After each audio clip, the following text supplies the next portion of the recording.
It's Sunday, it's the 22nd of March, and this is your 5-minute Chels Daft news with some big reports about Premier League football and when it's going to start up again. Let's get cracking.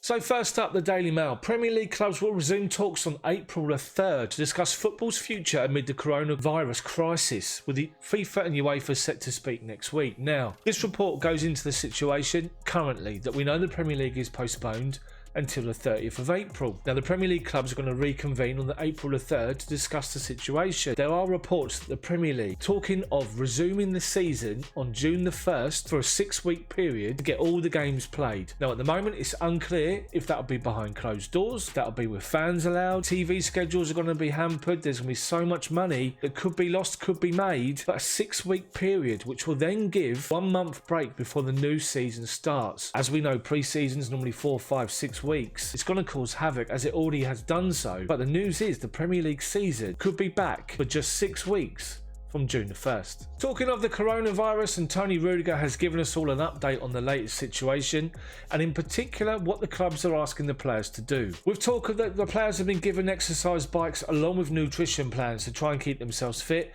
and active, Ruidger has said this: "We have a plan from the club based on our training, so there are some things we can do at home and we just follow the plan. Then we have to wait for decisions to be made and for things to get better. At the moment, it's okay for me in these types of circumstances.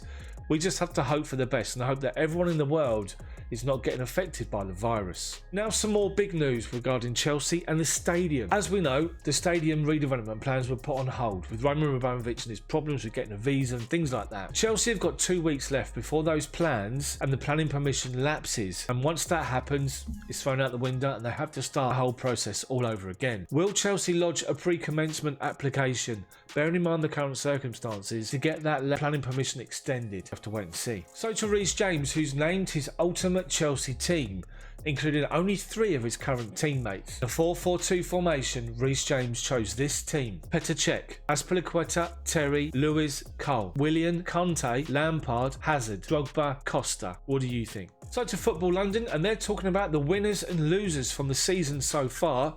Now that obviously everything's come to a halt for 6 weeks, we're trying to find things to record and talk about and write about.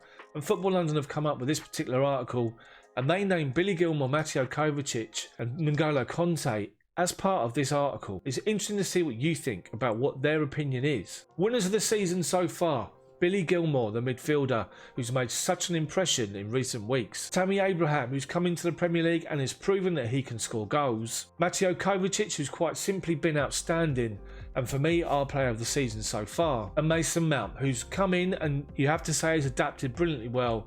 He's made contributions with goals and assists. So yeah, I agree with those 4. Losers: Kepa. We all know the situation he's been faced with this season. N'Golo Conte, strange one. He's been injured quite a bit. Do you agree with that? Michy Batshuayi, another. When he was given his chance, didn't really take it. Found himself playing second fiddle to Tammy Abraham, now Giroud. Finally, Emerson Palmieri, who found himself in the team week in, week out under Maurizio Sarri. This year, he's hardly featured. What do you think?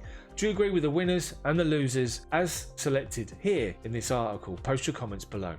More on the coronavirus and Premier League clubs' transfer fears over the backlash following the virus. Now, as we said earlier in the video, the Premier League are looking at a possibility of starting the season on June the 1st for 6 weeks. Get all the season done, have a 4-week break and then come back, which means the transfer window would still be the same as it normally is. However, what's it going to look like if the big clubs spend absolute fortunes of money on new players when the world is suffering from corona? A massive effect on the world and the way we live our lives on a day-to-day basis. As far as football clubs go, would the coronavirus have an effect on what they spend this summer? Because it might look bad. I wonder. I think there's proper substance in that, don't you? On the flip side of that, Arsenal and Chelsea eye millions in transfer sales with Aubameyang and Giroud wanted by Inter Milan. As we know, Chelsea are linked with Patrick Aubameyang to make a move in the summer.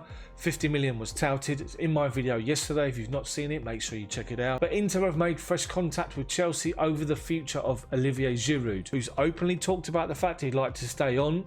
Now he's been involved in the first team in the last 5-6 weeks. But it could be that if somebody comes in, he could be shipped out at the end of the season. And following on from yesterday's video, Chelsea ready to meet the Dortmund's asking price of 120 million to sign Jadon Sancho. But again, Will they do that in light of the global situation, the global economic situation because of the coronavirus?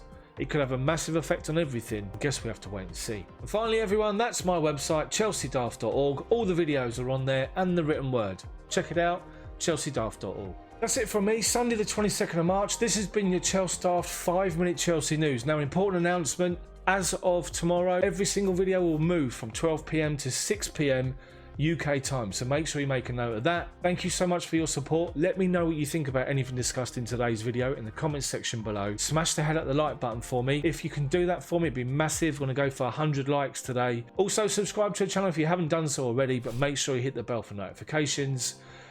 It's boring. I know it's boring. There's no football, but the news will keep going. Thanks for your support. Have a good Sunday. See you tomorrow.